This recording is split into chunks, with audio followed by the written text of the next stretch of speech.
ఒక్కసారి కొమ్మూరి గోల్డ్ కి కాల్ చేయండి. తాకట్లో ఉన్న మీ బంగారాన్ని విడిపించి మార్కెట్ ప్రైస్ కి వాళ్ళు కొనుక్కుని మిగతా డబ్బులు మీకు ఇచ్చేస్తారు. హాయ్, వెల్కమ్ టు మనం టీవీ. మన టీవీ ఉంది మన కోసం. 2024 అసెంబ్లీ ఎన్నికలు ఏపీలో ఇద్దరు నేతలు రాజకీయ భవిష్యత్తును గందరగోళంలో పడేశాయి. ఒకరు పిఠాపురం మాజీ ఎమ్మెల్యే వర్మ అయితే ఇంకొకరు Vangaveeti Radha. So deputy CM Pawan Kalyan గత ఎన్నికల్లో పిఠాపురం నుంచి పోటీ చేసి విజయం సాధించారు.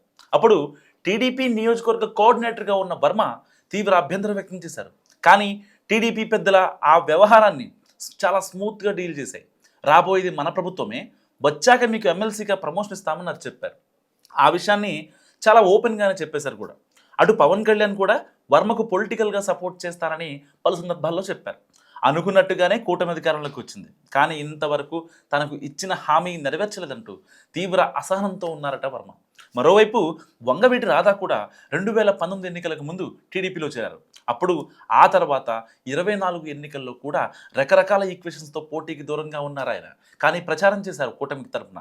మన ప్రభుత్వం వచ్చాక ప్రయారిటీ ఇస్తామని ఆయనకు కూడా కమిట్మెంట్ ఇచ్చారట పార్టీ పెద్దలు. ఇద్దరివి వేరువేరు ప్రాంతాలు, రెండు పరిస్థితులు వేరైనప్పటికీ ఇప్పుడు కలిపే డిస్కస్ చేసుకుంటున్నారు టీడీపీ నాయకులు.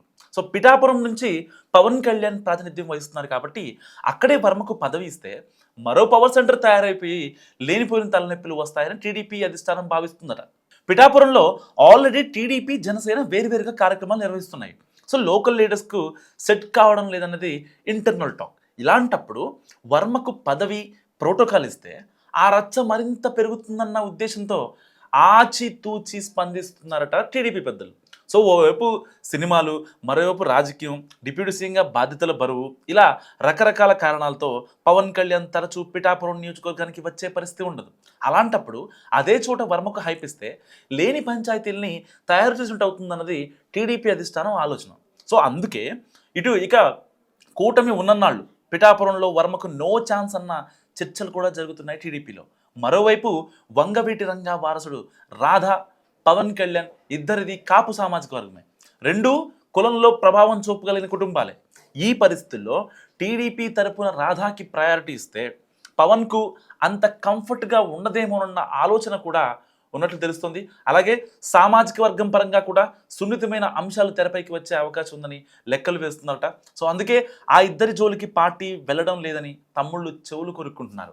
టీడీపీలోని కాపు నేతలైతే ఒక అడుగు ముందుకేసి కులానికి సంబంధించినంత వరకు పార్టీ పెద్దలు ఇప్పుడున్న దానికి మించి ఆలోచించకపోవచ్చని అంటున్నారు. కానీ ఇటు వర్మ, అటు రాధ అనుచరులు మాత్రం పదవుల మీద గంపెడాసలు పెట్టుకున్నారు. తమ నాయకుల్ని పార్టీ వాడుకొని వదిలేయడం కరెక్ట్ కాదంటూ కామెంట్ చేస్తున్నారు. ఈ పరిస్థితుల్ని ఎన్నికలకు ముందు అంచనా వేయలేకపోయారా? స్ట్రాటజీలు అప్పుడే ఏమంటూ నిలదీస్తున్నారు. వైసీపీ నుంచి రాధా ఏ పరిస్థితుల్లో బయటకు వచ్చారో టీడీపీ పెద్దలకు కూడా తెలుసు కదా. అయినా సరే ఈ నాంచివేత ధోరణి ఏంటని ప్రశ్నిస్తున్నారు. సో అందరూ కంఫర్ట్గా ఉండడం కోసం మా వాళ్లే త్యాగరాజుల్లాగా మిగిలిపోవాలా అన్నది ఇద్దరు నాయకుల అనుచరుల ప్రశ్న. సో మోకాలకి బోడిగుండుకి లింక్ పెట్టి మాట్లాడడం కనీసం పరిగణలోకి తీసుకోవడం కరెక్ట్ కాదని అంటున్నారు. సో పార్టీ అధికారంలోకి వచ్చిన తర్వాత అదిగో రాజ్యసభ సీటు, ఇదిగో ఎమ్మెల్సీ అంటూ ఆ ఇద్దరి గురించి చాలా చర్చలు జరిగాయి. కానీ పార్టీ మాత్రం అటువైపు ఆలోచించడం లేదన్నది ఇద్దరి అనుచరుల బాధగా తెలుస్తుంది. సో క్యాల్కులేషన్స్లో తేడా వస్తే ఈక్వేషన్స్ మారుతాయని కూడా అంటున్నట్టు తెలుస్తుంది. సో మొత్తం మీద ఈ ఇద్దరు నేతలకు పార్టీ అధికారంలో ఉన్న పదవి యోగం మాత్రం నిజంగా ఉండలేదన్న వాదన చాలా బలంగా ఉంది.